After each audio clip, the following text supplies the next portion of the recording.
Thanks very much, and thanks, guys, for making it today. I mean, I've had the pleasure of knowing both Anirban and Devraj pretty much since I've been in India, and really had the pleasure of seeing them both evolve, successfully, massively successfully. So you're very lucky to have these two as part of the panel, and I've just got to know you, Anish, and you have made and are making a great contribution to both the sports and entertainment landscape. So I think this is a really good follow-on to the previous interview with NP, because this is a conversation that comes up a lot, especially with respect to non-cricket sport and non-cricket leagues. What does it take to make the chess league successful, or the hockey league successful, or the football league successful, for that matter? Sportainment, at one level, has been talked about in the context of having a Bollywood star as an owner of an IPL team. That's really generally what people talk about, having a celebrity as part owner. But actually, it goes beyond that, potentially to the off-field entertainment, to things like the Celebrity Cricket League, which was the converse, where you had actors playing in a formal franchise-based cricket league, which had broadcast and had quite a lot of following, to the entertainment like the Super Bowl style entertainment, which we haven't got to yet, but it's maybe an opportunity, to the contribution that you're making to viewership in terms of second screen conversation, etc. I mean, it's not just about the scores, but more. So I'll start off with you, Anirban, because you wear two hats when it comes to Sportainment. You manage some of the biggest Bollywood stars, from Ranbir to Deepika and Tiger, etc. You also manage Mumbai City FC. You do the commercial side. So, what's your view on the contribution that entertainment can make to the success of sports leagues? And there's IPL on one side, and there's the rest. So let's talk about that in both contexts. See, I really feel that when it comes to India, with the exception of cricket, I don't think any sport has really meaningful cut-through at scale. And when you're talking about domestic sport, because there's a qualitative issue. I mean, if you look at cricket, it's world-class cricket that you have in the IPL. But if you look at the ISL, this is not what people are used to in terms of premiership. Kabaddi works, again, because it's the highest level of the sport. The truth of the matter is that outside of cricket and kabaddi, there is no sports content in India that is at the highest level. I think badminton is now getting there. And if it's not at the highest level, then you need to piggyback on other things that can accelerate or provide you greater eyeballs. So whether it's on television, whether it's movie stars, whether it's music, you need to sit and create interest so that people can go out there and sample it. We're still at a sampling stage outside of this thing, and you can't sample unless you piggyback on other things. But it's not just simply a matter of juxtaposing a Bollywood star with a table tennis franchise or a basketball franchise or whatever. It has to be more than that. I mean, I think in IPL, like you said, best cricketers in the world, most crazy country in the world. Adding that was icing on the cake as opposed to the cake itself.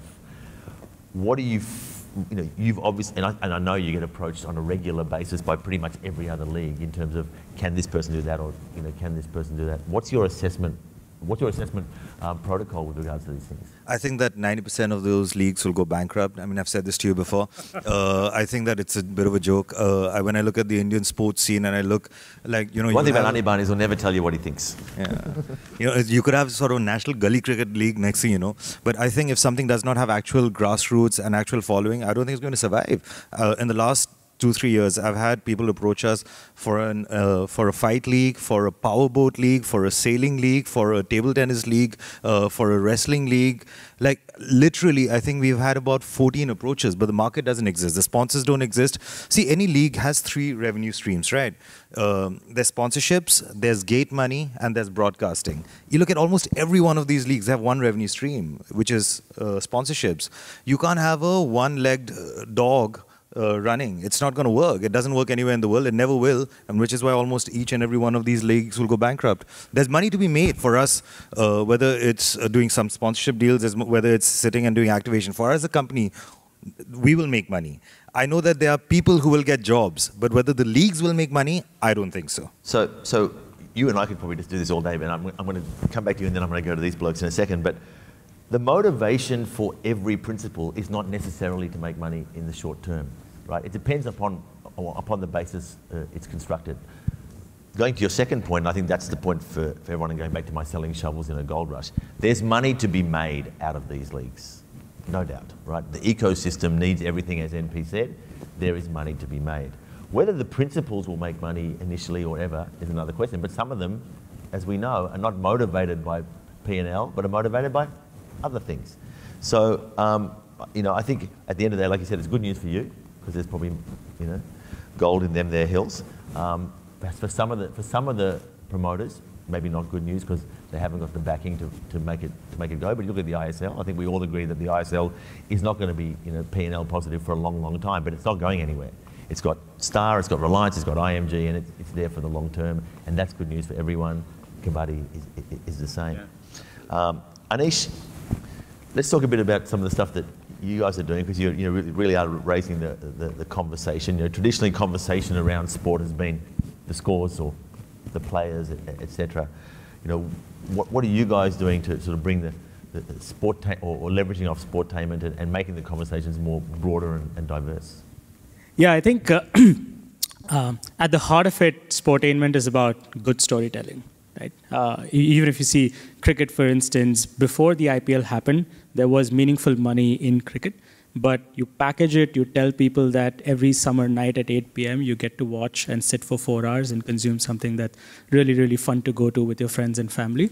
That then starts making it really different. I think on our end, the way we thought about Sportainment, or we think about Sportainment, is sort of in 3 pillars, right? First, you have to build a community, right? If the community exists, and for Twitter, the community means having a variety of voices that actually make it really fun for people to consume, and it goes beyond just sports fans. A friend of mine once said, Twitter actually makes me feel smarter about the matches, because when you're watching TV, sometimes the commentators are speaking to the sports fan, but when she's on Twitter, she's seeing tweets from a comedian about the match, she's seeing a tweet from a statistician, which is giving her the inside trivia about the water cooler conversation for tomorrow. So that starts making it interesting. And then from there, you see a natural increase in the conversation around these events. And that eventually leads to a place where brands are interested to commercialize it. So you have to follow that path. And you can see today how, with cricket especially, it's sort of there and ready. And we've been doing these partnerships. We did one with the ICC and Nissan for the Champions Trophy this year. We did one recently with the Caribbean Premier League and Hero this year. We're still taking off on other sports, but that's the core foundation that you need. And to Anirban's point, that's really important, right? You want now to feel closer to the sport, which means you need not just the unilateral story from an institution, but you need people also to be able to share that with you. I thought yesterday the Opta session was really interesting. They call it data-tainment, but I think all of this stuff converges because people want to talk about that. Little bit of trivia, etc., and having more access to interesting data about whether, how fast the players are running, or what they're eating, or whatever, I think creates, like you said, another part of the story and makes it a bit more layered and a bit more interesting, and maybe a bit more interesting for non-traditional sports fans. I mean, IPL has been credited with bringing the female audience to the game. There's a very high number of women audience. I saw 47% in the sort of 16 to 24 age group for ISL, which I was fascinated by. So by data-tainment, Sportainment, etc., it's a way to broaden an audience, which I guess is appealing for everyone. Yeah, for sure. And I think it isn't just data, it's how that data turns into stories, right? Like Opta is a great example of it. There's a Twitter account called Opta Gym for cricket, and they have it across sports. Opta Joe, I think they call it for football. Essentially what they're doing is humanizing the data story, right? So they have a number and a story attached to that number, and then an adjective to describe that story, which is a really fun way for it to be consumed. And so I think more and more fans are also, especially if you're not a hardcore sports fan, you want to be able to know what that bite-sized story is, to keep up candidly with the story of the season. Sometimes with sports leagues, if they go on for long, even the IPL, like 2 months, if you're not able to watch every single game, what are the moments that you remember? And that's candidly one of the questions that we ask partners as well, is if you're thinking about your league, your sport, what do you expect are going to be the moments that matter through the course of the season? And then how can you make sure that in those moments, you're able to take advantage of the conversation happening around you? Like last year, we had this with surfing. The World Surfing League just started tweeting videos, and Mick Fanning got attacked by a shark. And he punched the shark, got out, great story, was tweeted immediately, and then just traveled the world. So it was surfing, and it's a sport that is still coming into the mainstream, and it really, really worked, and they're one of our smarter partners, yeah.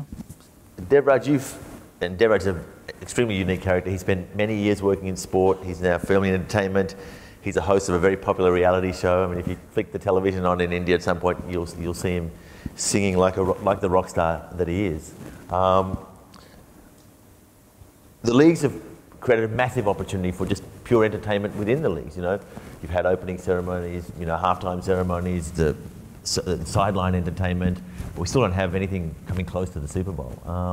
That's going to be a huge opportunity for the entertainment industry as a whole in India. And I think it's great that this conference has got everything under one roof, because I really believe that if India is to compete on a global scale across the board, then what you're seeing in the middle and on the sidelines of major sporting events have to happen. So what's the opportunity for the pure entertainment industry to contribute to this sportainment? Having been, I was on the sports side and the entertainment side separately, not sportainment, for 15 years before I moved to Universal, and it's been 7 odd years here. And in those days, it was about the sport. It still is. Nothing has changed. What I've seen in the last few years, before I go to sportainment, is that there are, especially in the modern day era of storytelling, and Anisha's point to how data is being converted into storytelling, there is a whole bunch of people who believe that they can't be part of everything, but they want to be part of everything. And in that world, these are the fence sitters that get excited by the peripheries. They're big Bollywood stars. They love their singers. They love anything which is glitzy and glammy.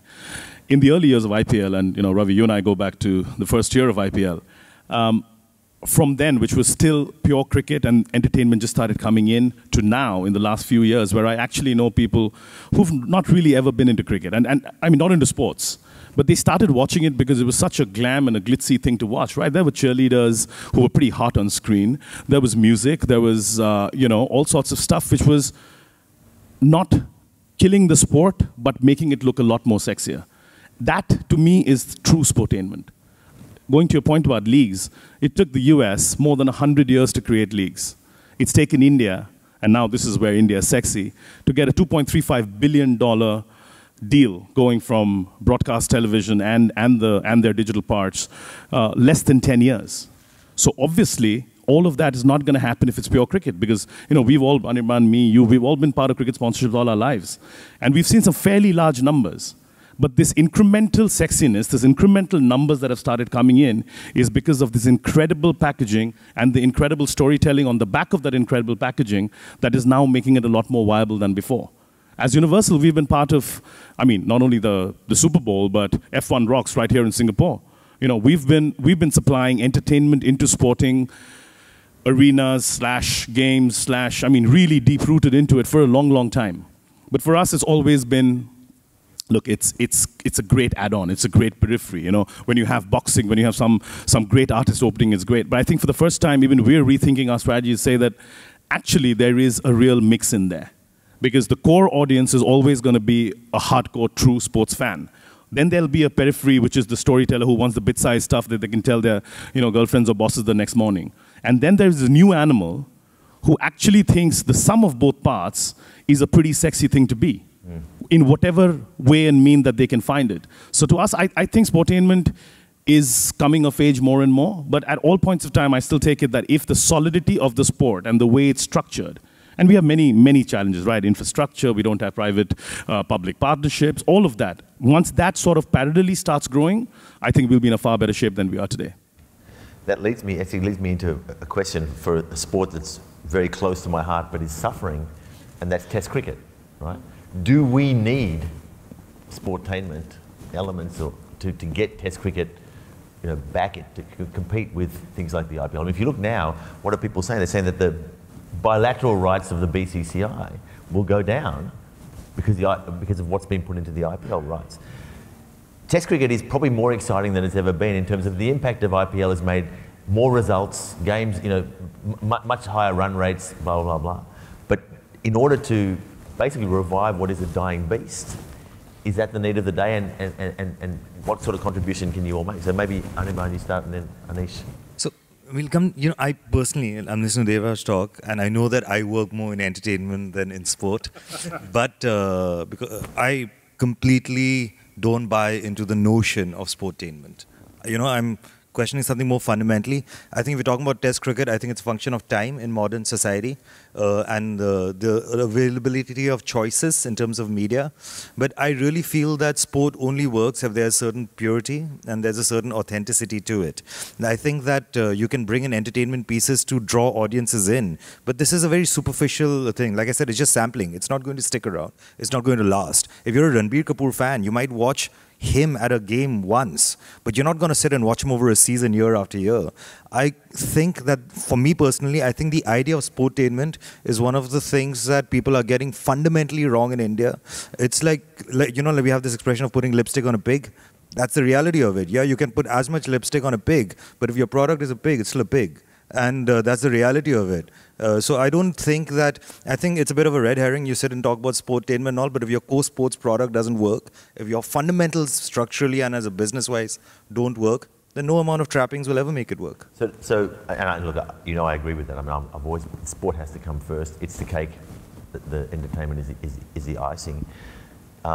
Just answer that test cricket question, then I'm going to come back to the point I was about to make. Yeah, and I'll build off Anirban's sort of fundamental and authenticity points, right? With Test cricket, it is a function of time and availability. If there was a fundamental tweak in saying we'll play day and night Test cricket, which makes it easier for you to follow, the construct of the game remains the same. It's India playing Australia. The purity of the game remains the same, but it's a challenge and it's a little more accessible. That then starts changing how much people may want to invest in it.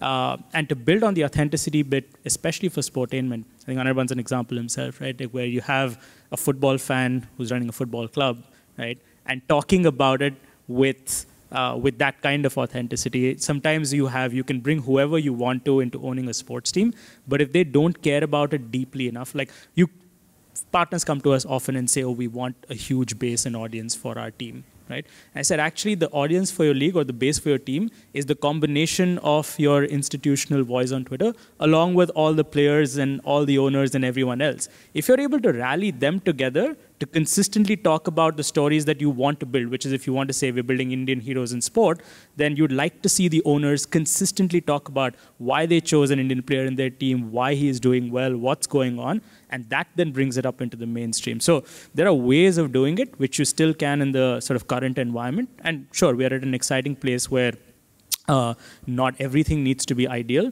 but I think these things we need to think about a little more to actually get more people interested in those. And just to add to that, any product needs a core fan base that is fanatical, right? Who are brand evangelists. I think with sport in particular, if you spend so much time on trappings and not on the authenticity, then you're neither here nor there, because the floating audience will come and go, but you never create the authentic, fanatical audience because they realize that what you're doing is not genuine. Yeah. So with that in mind, what are the 4 or 5 sports, especially the people in this room, that you think have potential to have that authentic base and then grow? Because I definitely don't believe that it's just cricket. I think cricket will continue to garner the lion's share, but the size of the pie is growing. Yeah. So, where would you put your money, or where would you, or which federations? I mean, we've talked about badminton a bit, and I know they're in the room. Where would you look if you were looking at sports that would have the entertainment as the icing, but could really grow because they have the right base or they have the right potential? Which are the sports? Besides the 2 obvious successes, kabaddi and cricket, for me, football, because it is really the most democratic sport. And I do think the ISL is doing a really great job. Badminton, I think, has the potential to be massive. Wrestling, boxing, and possibly wrestling, boxing, badminton, football. It's pretty much it, really, actually. I think those are the sports that I'm most excited about. Hockey's dead? Hockey, yeah, maybe hockey. That's the one I was missing. So hockey to some degree, but I think with hockey, the thing is, it's really confusing. The board is dysfunctional. The federation is dysfunctional. We've had 3 leagues come and go. So I think it needs a complete bootstrapping, yeah. So if it were to think. Anything that doesn't lend itself... I said you need a certain quality, and I also feel that if it's not run professionally, it's a challenge. And if it doesn't lend itself to electronic media, it's a challenge. What do you think? I completely agree with Anirban. I think these are the ones. I mean, though logically I would think hockey, being national sport. the original sport, should have, and I think the fact that it's moving to AstroTurf and is becoming sexier, the same logic and the principle should apply. But strangely, they haven't. You know, definitely bad. I mean, whoever thought kabaddi, of all things in the world, which is a contact sport, and I think the reason it works is because it's a contact sport. But, you know, to Anirban's point earlier about the three fundamentals that run any league, is I think because kabaddi started with the broadcaster, and hence incremental sponsorship or startup sponsorship, which became incremental sponsorship, two of those three legs automatically were inherently strewn into a business model, which, unlike the other leagues, which has only one usually, has a greater chance of succeeding. But I think badminton, I seem to think that has a, I mean, you know, tennis, for example, it's a shame that tennis doesn't work the way, because tennis is highly watched. You know, people love it. You have big international heroes in tennis. We've had a fair share of Indian heroes in tennis. For a change, you know, we had two people who played on the world stage and won and have been famous for years, but somehow I think it goes to how it's run and, you know, how professional it is and whether it's represented correctly. I mean, Federer coming and playing in India is quite a big deal, but somehow it's not taken off. But I think the newer heroes are being born in, you know, it goes back to your point of authenticity. A Sindhu in badminton is becoming a young icon. I mean, they're not glamorous, they're not Bollywood actress looking, but the game is so solid and they're able to sort of rally national interest behind it. I mean, if you just went to, on the day of the final and the semi-final, I mean, the Twitter feeds just went mental. I've never seen that kind of engagement for a woman, non-cricketing, I mean, women cricket don't get that kind of stuff, right? It was on fire. I was like, what the hell's going on? But they've been able to garner that kind of interest because somehow national pride has come into this somehow. And I think if you can mix, and it's true for any market that you're in, right? A great, fundamental, authentic sport with its core, you know, fanatic rallying mixed with national pride is a deadly mix. Yeah. Throw in a little bit of sportainment for good measure to make it, you know, to get the fence setters, to get the fence sitters interested. I think it's not an entirely bad thing. I remember way back, and Ravi, again, going back 10 years, there were people who were fundamentally a younger lot who weren't interested. They were not cricket fanatics. But because Shah Rukh Khan owned the damn team, suddenly they said, yeah, man, and not that he was playing. He's not a celebrity player. But the fact that he owned a team tuned a certain bunch of people to say, let's go, you know, something's going on, let's go and watch it. And suddenly, over a season, they were like, man, we love IPL. Yeah. And I'm like, what? You guys hated cricket. You know, you're the antithesis of the average Indian Joe who loves his, you know, little bit of religion, cricket, and movies thrown in. But it's happening. So I guess it's from which direction and from which angle you're seeing it.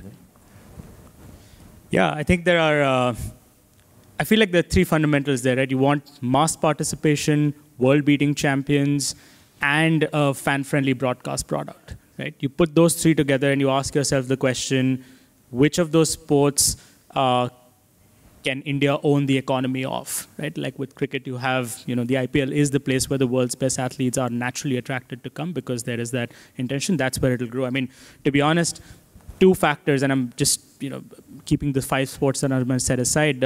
Women's sport, yeah, put together well, especially after the success of the Indian team at the World Cup. We can think of that in various sports that could come up. If you had to be unconventional and think mass participation, what if they did a Kho-Kho league that was really, really cool to watch? I'm not sure. Like, it's high cardio. It's something that everyone's played in school. Growing up, you have a nostalgic or emotional connection with the sport that you can package up. And then the costs are low, right? Because you have the chance to be able to own that completely. I guess in addition to that, it's the sports where we're consistently winning medals at the Olympics or are in contention there, because you know the idea of national pride. Like to Devraj's point, there were more tweets about Deepa, Sindhu, and Sakshi's performance at the Olympics than there were about the India-Australia, India-Pakistan World T20 matches last year. So it's a really encouraging sign. It tells you that people are willing to be part of that national conversation, but it needs to come into the mainstream, and for that to happen, you need to put all of these maybe elements Indian together. women that lead the other sports potentially. I mean, if you look at those performances, and we talked about women's sport when we were getting ready, and I really believe it. It's possibly they're the ones who are going to lead those non-cricket sports into sort of commercial and distribution. You know, I'll give you a non-sport example because I come from music. 10 years ago, 15 years ago, independent music in India was large. It had the lion's share of everything. Then came the big bad world of Bollywood. Television, radio, everything became Bollywood. Now, after the cycle, the next 3 to 5 years is a time when companies like us are investing to make sure that there is a parallel track of that happening by itself, so that by 2020, 2022, India is a country where you have massive independent music with their own fans, their own storytelling, Bollywood side by side doing their own little thing. I think it's exactly the same thing with sportainment, sports storytelling, that the next 5 years, and this is largely thanks to the way media is and the availability of data and storytelling is that the next 5 years are going to be about multiple businesses and multiple tracks being created parallelly. It's exactly the same thing. Whether it's women's sports, whether it's national pride, whatever it is, badminton or the other one. I think even Test cricket, there will be a generation of media segmentation that wants to see it, like old fogies like you and me who also like IPL maybe, but it's going to happen. I mean, I know in my gut that that time is here over the next few years where parallel things are going to happen, and it's going to be guys like you know, who are going to sort of do that differentiated storytelling to differentiated people. Because Anirban and I may not have the same love for sports, and he and I may be completely different. But the ability for Twitter or Facebook or whoever to talk to me independently about that and to talk to him completely independently on a different room is now. Earlier, it was broadcast. You saw it on one television channel, you know, number 592 or whatever, and everyone was the same thing. There was no independent dissemination of data or storytelling directly to me. And I think that is changing the way sports and sportainment is going to sort of, you know, go ahead. Just to add to that, I think the single most important thing for sport in India is distribution, yeah, and the death of broadcasting. I really feel that because we talk about ticketing being such a key leg in sport, when we say ticketing, what do we mean? We mean the retail consumer of sport, right? And I think that today, when you're sort of cutting the cord with the broadcaster, I know NP was here before this, but the truth of the matter is that I really think Hotstar is more interesting for me as a basketball fan, right? For me, I would rather see it on their on Sony's live product or live product, I don't know how to pronounce it, than actually waking up and watching it there. And I think that if you can sit, and even a niche in India, 1% of India is 10 million people, right? So the ability to create niches, communities, and just by disaggregated retail, it's such a powerful opportunity. Yeah. And we've never had the ability to make communities before, right? I said we've never had the power. Mass media 5 years ago did not have the ability to create these communities. But the ability for communities to be created now is legit. So I actually, because I can see we're running out of time. So actually, I think the person who I know has been in Indian sport the longest, about 20 years or so, is actually Ravi Krishnan. So I want to ask Ravi Krishnan, what do you think the future of sport is in India outside of cricket? No, I think to your point, I'm a firm believer, right? I mean, I think we got there, IMG, we got there a bit early, you know. I mean, we had to really push. I mean, you talk about tickets. The first ATP event, we spent more money printing the tickets than we got in revenue. And now people are willing to pay for pretty much everything. I mean, you look at Ashish Hemrajani, who unfortunately couldn't be with us today, but you look at Book My Show, how many tickets they're selling across everything, film, fashion, media, you know, sport. And they're moving to become a fully fledged entertainment business now. So the market has changed dramatically. I think the next decade will be a defining decade, and an unprecedented decade, past, present and future, for sport, media, entertainment. I think that there are certain, I think you need to work, I said India's moving at 4 decades at once, and you also need to work top down and bottom up at the same time, because everyone wants them to move fast. I'm glad to see that there is real money out there to invest. There's not enough stuff that's structured in an investable manner yet. Okay, I think there's been a few smash and grab operators, which we need to sort of get rid of.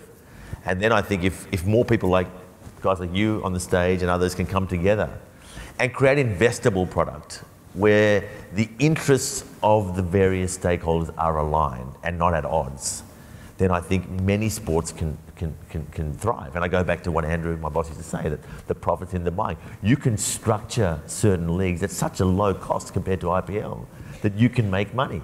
But you have to make it attractive to an NP, to a Hotstar, and to a sponsor. You know, and maybe if the broadcaster is not going to write the big check, then there's third-party money. I think the world operates in triangles and quadrangles now, so maybe it's private equity money or third-party investor money that takes the role of the broadcaster in the short term, can be a bit more long-term and can allow these sports to thrive. But I think, like you guys, I think football's going to be around. It's the world's game, and I still don't think the quality of the product on the pitch right now is where it needs to be, but it's not going anywhere. But it's a long, it's a couple of decades. Kabaddi's going to grow. I think NP's got a real belief in this wrestling league, which I think is worth investing more. But I think it's got a problem at the top. Badminton, for sure, and badminton has to move fast. Because what tennis made a mistake was when Leandro and Mahesh and all those was winning, they didn't go hard enough tennis, and it's missed its opportunity because there's no second wave. Sure. You know, hockey I think is close to the heart of India. You're right, there are federation issues, and if they can fix that, that could also be there. So, look, it's a big country, and like you said, 1 or 2% is a massive number. If they're spending a few bucks, that's a real number. So the last thing I want to, so that's sort of my view. I think there's a huge opportunity. The other thing, I think we need global players to come in. In India, you need to be reinventor, not an inventor. And I think we need to work in partnership with global stakeholders to raise the bar, not incrementally, but exponentially. So I think there's opportunities for many people in the room. And so, you know, I think that, you know, but you need to find the right partners to work with on the ground, and some of these guys on the stage are definitely the right partners. The last thing I want to just touch on quickly, because I know we've got to go, because it's coming up now and everyone talks about it, and I don't know that much about it, other than I think it's a big opportunity because everyone says it is, which is esports. Okay? So, what do you reckon? So, we're at least 5 years away, to my mind. I still feel that, again, if you look at gaming in India, so we've invested in 2 gaming companies as a and I believe that there's a future there, but I don't think distribution allows for much beyond HTML gaming right now. And I think we are 5 years away from immersive or deeper experiences to be meaningful. So, and like I said, I think India is not a place to invent, but to reinvent. For us as a company, we will be in gaming, but we're very clear that our gaming investments are going to happen 3 to 5 years down the line. So you start investing in 3 years? We're doing early stage investments now for things that will develop 3 to 5 years down the line.